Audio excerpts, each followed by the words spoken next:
Welcome back to the podcast. One of my favorite parts about the podcast is I was doing some research and they said that the average podcast listener makes $250,000 a year. Now, some of you are probably listening like, what's wrong with me? I'm not making that yet. That's okay. That means you're the right place. That means you're the type of person that really, really wants to learn.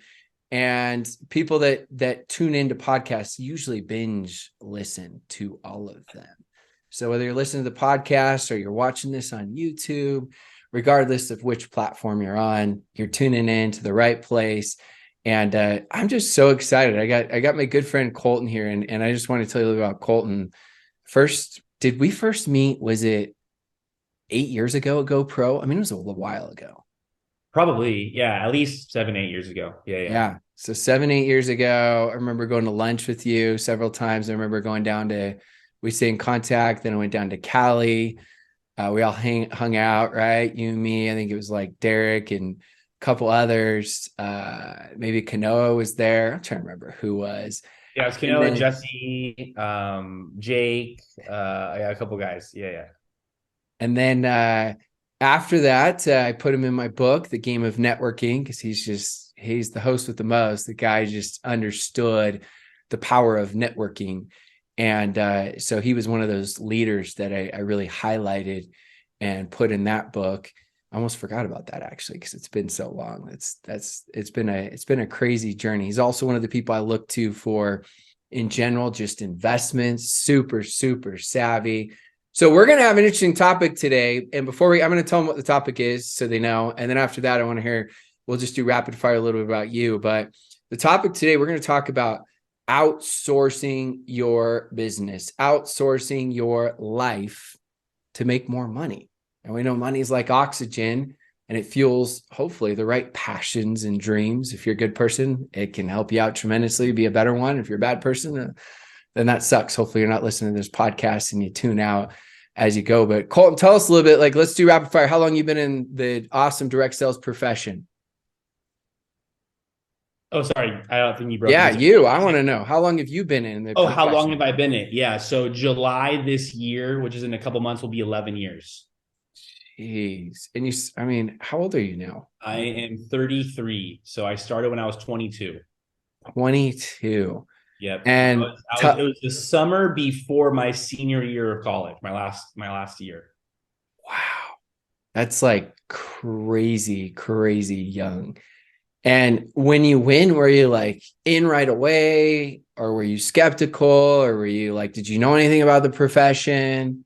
Yeah, great story. So my journey starts when I was actually like 10 years old. That's when my mom joined her first company. My mom was a hairstylist. I was the firstborn. My sister's 5 years younger. After I was around about 10, she also was kind of battling some issues with her health. And she's like, I want to be a stay-at-home mom. She kind of went through a couple companies, locked arms with one. She worked hard in about 3 years. It was a health and wellness supplement company. Jeff Roberti, that was one of her uplines. Within 3 years, she, multiple six-figure earner, speaker on stage. I grew up listening to Jim Rohn.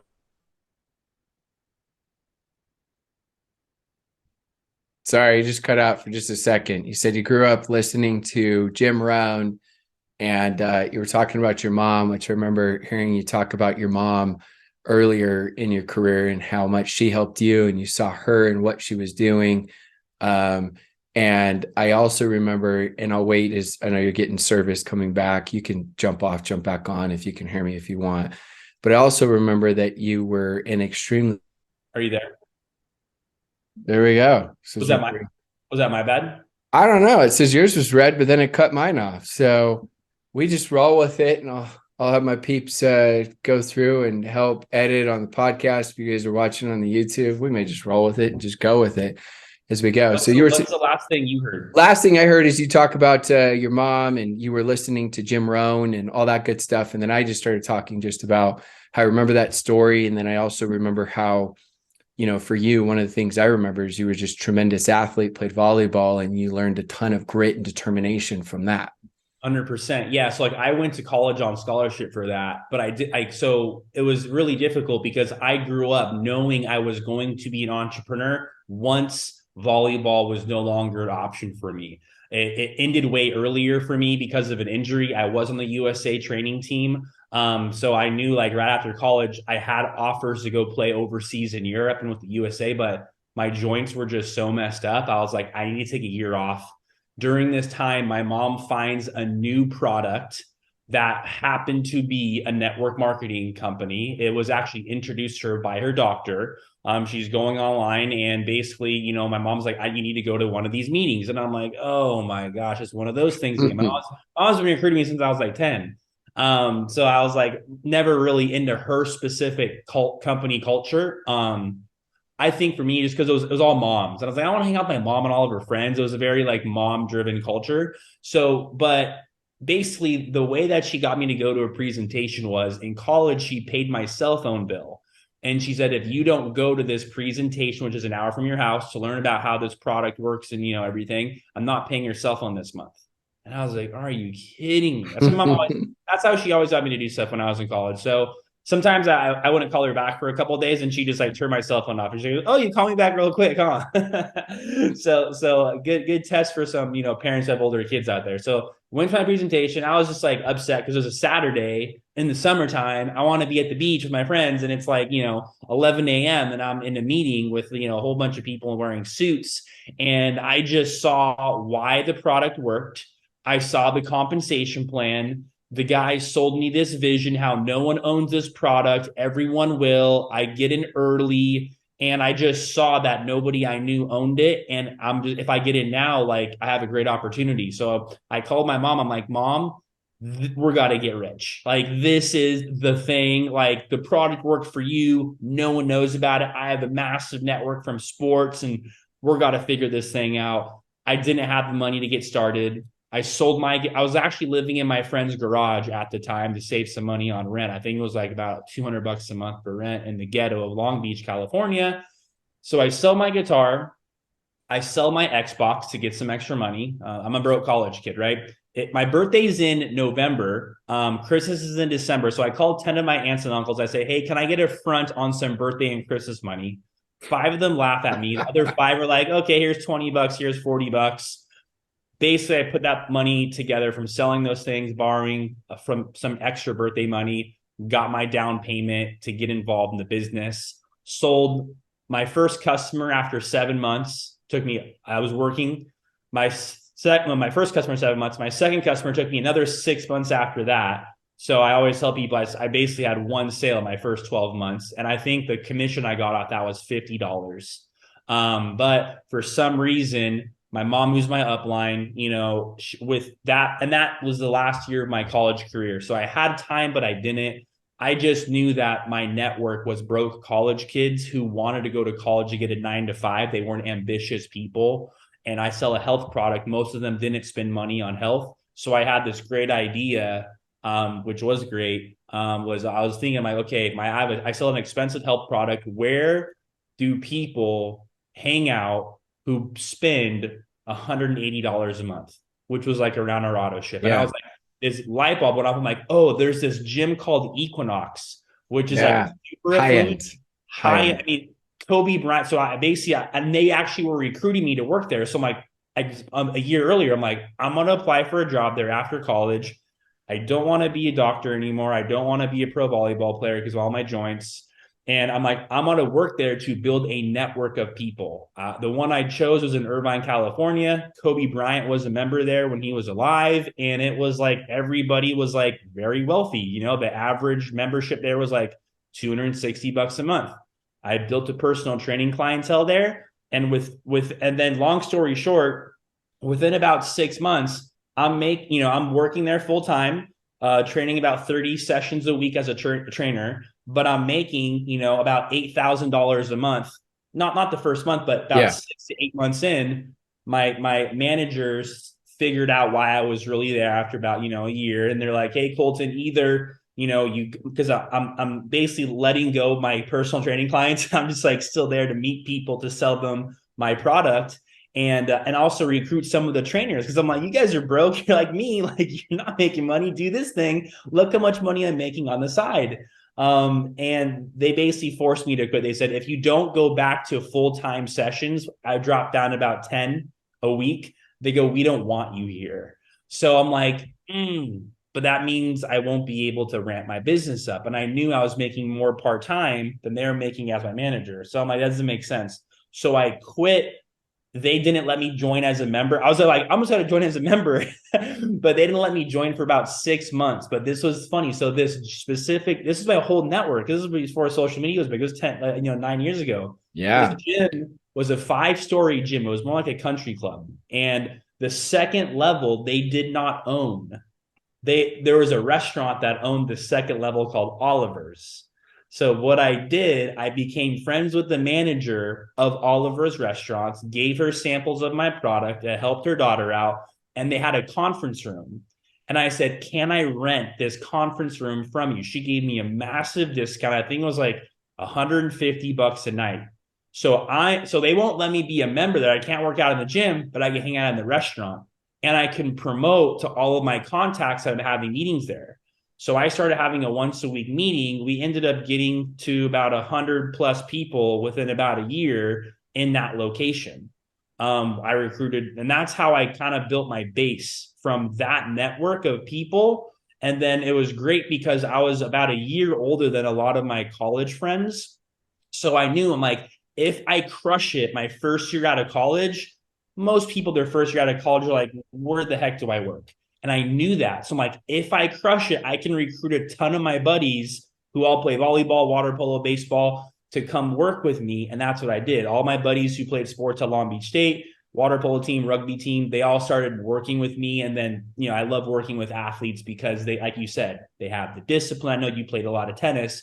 They have the consistency. They know what it takes to do it. So then that built my second wave of recruits. And then I recruited some big network marketers after their company went out of business. And those people showed me how to use Instagram once it started popping. And I used attraction marketing to keep growing and recruiting after that. I think there's just so many things to learn from that. I mean, first off, you look at, how you were willing to find the money. I mean, I always say, and I learned this years and years ago, I can't remember who taught this to me, but it doesn't take money to make money. It takes creativity to make money. You didn't have the money, but you had the creativity to go find the money to get started. And so many people are so fixated on their problems and what's wrong and victim mentality and my area or my social media following or my personality or my style or I'm too busy. And they don't realize that it's not necessarily easy, but there's always solutions. And then you got started, and how many people would be willing to go and sign up one customer over the course of a year and keep going and keep being committed? I mean, very few would. People start and then they hope it takes off. And if it does, they're good. And if it doesn't, they're not. And they don't realize. And that's something we just learned from sports is you just go, you lose, get a little bit better. Maybe you win and then you win again and you lose, right? And it's like, you're just used to constantly making mistakes and losing, but constantly just focusing on the one word, which is progress. And so, hearing that is super cool. Now, I want to go through real fast here for you guys. I mean, I know you've done it for a while. I remember seeing a post. Your wife was just sharing about all the different things you outsource. Now, I get it. You guys, we're going to go through this in like 15 minutes. So you're going to want to re-listen to this. But so I'm going to let Colten talk most of the time here. Maybe I'll recap quickly. But what I want you to listen with the intent of, don't say, I'm too broke and I couldn't outsource that. Because Colten's going to give you guys a little bit of just perspective that everybody can outsource, and certain things you'll start with and then other things you'll scale into outsourcing. So Colten, I don't know if you can hear me. I think I heard you the whole time. Okay, sounds good. I heard you the whole time. That's all that matters, man. Okay, cool. Heard me. So, all right, let's hear it. All right, cool. Yeah. So I remember the first time I was told to get an assistant, I was like, I don't even know what to do. I just hired an assistant off of Craigslist. And then I was just I was like, I don't know what to do, but just go get groceries for me. I was like, I need to get an assistant. And then I just kind of started figuring some things out to do. But now it's crazy. It's just very normal for us now. But the first thing I learned about having an assistant, which really helped me, was extra motivation. Because once I started paying somebody, like I think my first assistant was like $12 an hour. It wasn't a lot, but I was like, I'm losing $12 an hour. Like I better work my business right now to make up. Like you don't get an assistant so you can go to the beach. You get an assistant so you can work and you can have a higher leveraged activity than what they're doing. So I think the first thing, obviously the first thing that comes to my mind is anything food related. This was before Instacart was a big deal, but the first thing you can outsource is having somebody else get your groceries. I'm telling you this right now, Instacart number one. I have healthy people on my team. They're like, but they don't pick out the good produce. Then hire somebody, teach them how to pick out produce. That's what I did with my first assistant. I'm not picky with my produce anymore, but I had an assistant. I actually went to the farmer's market. I was like, these are the stands I want. These are the produces I want. This is what I want. I also like fresh squeezed juice. I'm a little bit of a health snob, so I taught him how to juice for me. I was like, I want you to juice this way. And just a couple things that were meal prepped all the time in my kitchen. So anything to do with food, super important. I still cook maybe breakfast, and that's about it. I'll either have like a smoothie or like a quick little egg thing. So I cook that because it's just so easy, but I haven't done dishes in like 2 years. So next thing is, if you have an assistant, like I used to be a bachelor, so my dishes would pile up like twice a week. He would do my dishes. But now our nanny that comes about 4 times a week does all of our dishes. And we have our mother-in-law who also comes, and she likes doing dishes. We just like, is this something you're okay with doing? But we also pay her as well. So anything to do with food, and I actually have like a little list. So a big one too also is just meals. I'm a big believer in not cooking your food. I eat out almost every meal except for probably breakfast, whether I'm getting a Postmates, a DoorDash, an Uber Eat, some type of thing that's quick. The amount of time that you will lose cooking your food. There is a difference if it's a date night, it's family bonding every once in a while, but the amount of time that goes into food preparation on a daily basis is a waste of time. Like there's a difference between a daily routine versus like intimate time with your wife or, stuff like that. Yeah. If it's something like everybody has their outlets, if that for some reason is your one outlet where you just draw energy from, and that's your break, like Colten says, that's a little bit different, but otherwise, if it's not, let's maximize our time. Yeah. And I also tell this because I have a really healthy team. Like we're in the health and wellness space. So I say, if you're cooking, you better post about it. Yeah. You better use that as content. If you're going to the grocery store, you better post why you're in the store, how to pick out, what to pick out, because now you're an expert in some area, right? So I just tell them use it as content. So the next one is anything cleaning related. House, car, laundry. We are doing the dishes. Anything you clean, again, my wife literally, her outlet is cleaning, which is the weirdest thing. We bought a house like about a year ago. We just moved out of it. But for the first year, I actually never installed a washer or dryer because my wife I'm like, we have a laundry service. Like, so, and just letting you guys know with laundry services, 90% of dry cleaners have something called a fluff and fold. They do it per pound. So call whatever local dry cleaners you have, and then like shop which one has the lowest per pound. There's also an app called SudShare, which is kind of the Airbnb of laundry services. I actually have my guy that we've been using for like 2.5 years now. Got him on SudShare, took him off SudShare. I was like, yo, I'll pay you more. You get more. It's because like we took out the middleman, and he's been coming to our house, him and his family. It's cool. And it's cool too. One of the things my wife really touched on was we're providing so many opportunities for some of these people. Like this guy's family needs our laundry once a week to help support like his family, which is really, really cool to kind of people have guilt complexes. And like, I remember once my wife said, some of these people you're paying like outsourcing for PowerPoints and videos and stuff. Like, for example, one in the Philippines, she's like, does he feel bad what you're paying him? I'm like, no, what I'm paying him is what a doctor would make per hour there. To us, it's nothing. And then he ended up sending a photo of how, because of me, and I referred a couple others, he was able to buy his dream car. Now, to most people, that dream car would be a piece of crap. Guess what? It's not about you. it's about him. To him, it was his dream car. So I think that's really cool. I'm glad you shared that aspect of it. You know what was really funny? When you said that, that made me think of a really powerful reframe for somebody like who has that same belief as your wife. You know, there's probably somebody in Dubai right now, and they're like, don't you feel bad for paying that person 200K a year? Like, how do they survive? No, seriously, there's Yeah, people it's in true. Dubai, Saudi Arabia. That's like Mark Zuckerberg. Don't you feel bad for paying that guy $1 million Yeah. a year? He's a billionaire. So you have to think it's different with the currency and all that type of things. Like you're broke. So like I was talking to my buddy Rakan, and he's like, dude, he went out to dinner with his friends in Dubai. Just for dinner, they spent $10,000 on their dinner. Like you have to realize like there's different cultures like that. But I digress now. We'll go to the next thing. Okay, dogs. Anything pet related. I mean, there's a different thing like walking a dog if you want to get exercise, but if you are, and if that's like a joy of yours, but cleaning your dogs, like you get mobile groomers. Do not drive to a groomer. Have the groomer come to your house, feeding the dogs. That's outsourced. Getting coffee. Do not go get coffee. Again, there's a difference if you're using it as an opportunity to prospect and you're meeting people and meeting up with somebody. If this is a daily routine, get an espresso machine. The amount of time you're going to, or whatever coffee maker you need to do. Anything grocery related, do that. Anything, and then this is and those are just things that have nothing to do with your business. So I would honestly start there first. Before I started there first before I got any VAs for my business, any assistance for specific things in my business, right? So now we can go to an assistant for my business. Now, real quick, yeah. Really quick.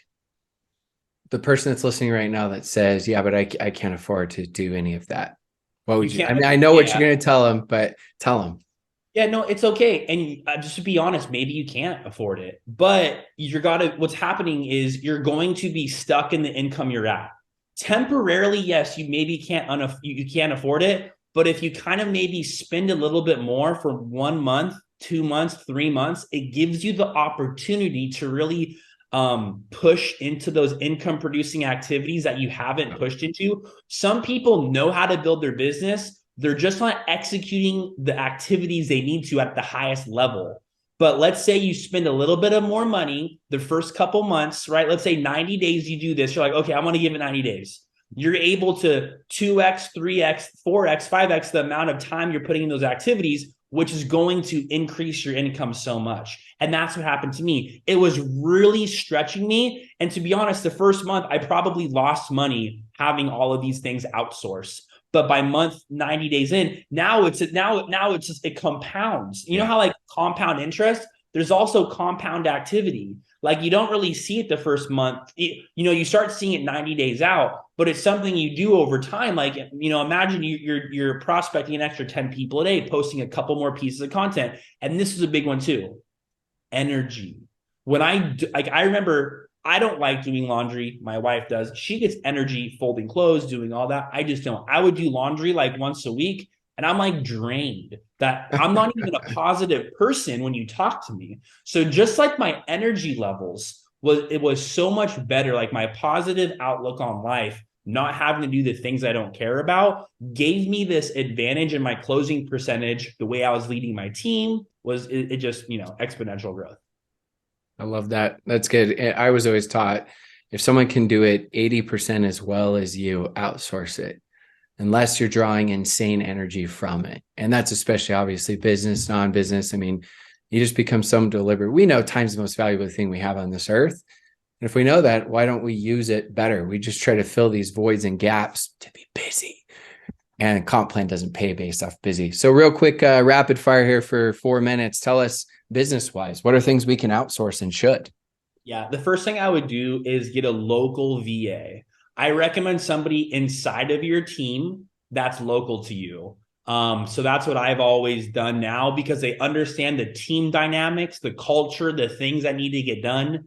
To be honest, I have like 40 different things my assistants do, so I don't even like remember them anymore, but I could probably think of a couple ones. But anything you do that doesn't involve probably like closing people, but even they close some of my people. So it's like almost everything besides like showing your face and like spending intimate time. I think now the only thing I can't delegate is like talking to and training my highest leaders, promoting really big events, and creating some type of like campaign team challenge and giving credibility at like high prospecting live events or online live events. Those are probably the only things I can't outsource. So a lot of those things seem like the extreme creativity that only come from you and uniqueness from your personality. Where I'm the product, basically. Yeah. Like you can't replace Colten, but like for instance, like there's a lot of times things that people can replace you, and either you just haven't given them the opportunity to learn and grow in that area. And I think that's a big one too. Like I had to be okay with like somebody learning for 30 days. Yeah. I just wanted it. If it's not done right exactly the first time, like I don't want it. I'm like, that's not how business owners work. Like they actually, I remember some of my friends when they were employees and like, you're got to go get trained for 6 weeks. We're going to ship you. And I was like, why am I not having that mentality to allow them to learn with me and allow them to grow, buy a course and allow them to go through it? You know what I mean? So yeah, I mean, just simple things like, let's say you do a Zoom call, you're done. You're not downloading it, uploading it to your thing. You're not transcribing it. You're not, taking it, sending it to another graphics team to chop it up to make it an Instagram story. You're not posting it. You're not onboarding brand new customers, making sure that they, get into all the text groups, the Telegram groups, the correct trainings. You're not answering any support questions, anything to do with your products or anything like I just have an email to support, at ourteamname.com. I just say, I have a little boards app. I probably do it once a day. It says, please message support at ourteamname.com for help, with a little like smiley face and a prayer sign, right? Because like so many people ask me questions, and my local assistant has that. And then about once a month, I ask my local assistant for the last like 3 years, I say, what are you doing over and over again? And they tell me, and I've had multiple assistants. Mike, cool. Can you make an SOP of that? I want it written out, detailed format. And then once it's detailed, I want to review it with you. Like, for instance, one of them, they're adding people to a Facebook group, and one of them was like, they're updating like our team call calendar because we have like 2 calls a day. Okay, I want you to make that SOP and go. I'm like, okay, after they write it out in a Google Doc, I'm like, okay, let's change this, make it a little easier. Can you be a little more descriptive here? And then I say, cool, now make a Zoom call doing that activity with that sheet. So, and then we create like a folder. So now when my assistant leaves me, which my assistant of 2 years actually just left me about 6 months ago, there was no downtime from the next assistant. And if it's a skill that doesn't require local English speaking, we assign it to my VA who is in the Philippines, who we pay $4 an hour to. His name's Arvin. He's great. So there's certain things a local native English speaker needs to do and can only do. And then there's things that are repetitive that I don't need to pay $25 an hour for that Arvin can do. And Arvin works about 30 hours a week for us doing that. Arvin has a whole list of SOPs that understand every single thing to do in terms of like, one of them is leaderboards. For instance, our company doesn't have the ability to create certain leaderboards with the data metrics I want to track. It takes about 3 hours to create a leaderboard. Arvin does this every Monday and the last day of the month. But I'm telling you, just that leaderboard drives the right people in our business to do the right activity. And it's like the most important thing almost for some of the key leaders, because the best leaders, usually who make the most money, I've found this, at least on my team, they're hyper competitive. They want to be first. And they want the recognition as much as the money or anything. Yeah, like they just want to win as they go, right? Yeah. So this scrubbing of the data and the tagging and the posting and getting that person's photo on there, that's a 3-hour job. Arvin does that for us, and I paid $12, and just the posting of that 5 times a month probably increases our sales like 10% a month or more, maybe. You know what I mean? That's crazy. But I look at it, and I mean, one of the favorite sessions always for my masterminds, and it's probably the same for everyone, is just recognition. And I always say you are what you recognize. You can say something's important to you, but if you don't recognize it's not important to you. You can say humanitarian is important to you, but if you don't recognize it's not important to you, right? You can say someone getting their first sign-up is important, but if you don't recognize it's not important, on and on and on and on. And sometimes I get it because it can be so tedious, but if you have the right team, then as your team grows, if your team's small, I get it, and you learn it quick, but then eventually you start utilizing that time that you were using, even if it's only an hour a week. How many new people can you reach out to in an hour? Add it up. I don't know, 5, 10, 15, each one of you is different. And you compound that, as Colten already talked about, over the course of time, how much more can that compound and actually make you and generate for you? So it's just such an important concept and principle. And guess what? If you ask me, if you ask Colten and sit down where we started out with just 1 or 2 tasks. So don't use, I'm overwhelmed as an excuse. My simple challenge would be for every single one of you that's tuning in right now is to find one thing they're going to start with. And that may not be the right person, or maybe they just need a little bit more training, or maybe it wasn't the right task to start with. It doesn't matter. Think back to the beginning of the network marketing days and how many times you said the wrong thing until you actually learned. And then later you're like, I can't believe I said that. I look back at even social media posts after I had made 7 figures and I started posting on social media. I'm like, how did I think that was a good post? It was so bad, but I committed to doing it, committed to failing forward and progressing. Colten, where is the best place for everybody to come find you on social media? Facebook, Instagram, TikTok, MySpace, where are all the good places? Yes. So beware of all of my fake accounts on Instagram. I'm Oh debating. man, dude, I they got got to their fix that crap. Every single day I get messages. Did you know? I'm like, yes, I know you're trying to help me, but just don't message me anymore. Like, I know they're trying to help, so I'm not mad at anyone. I always tell them like it's an awkward compliment. You know what I mean? Like that's when you know you made it. I try to make fun of like Oh, whatever.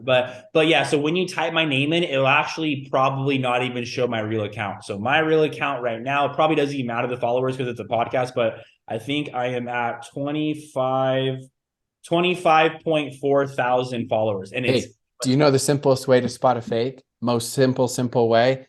oh Go yeah. look at the fake account, look at the date of the first post, scroll Yeah. down like 15 posts, and usually they're almost the exact same date, even though they copy all the photos. And some of them are so good now that they'll have 10,000 followers when they start.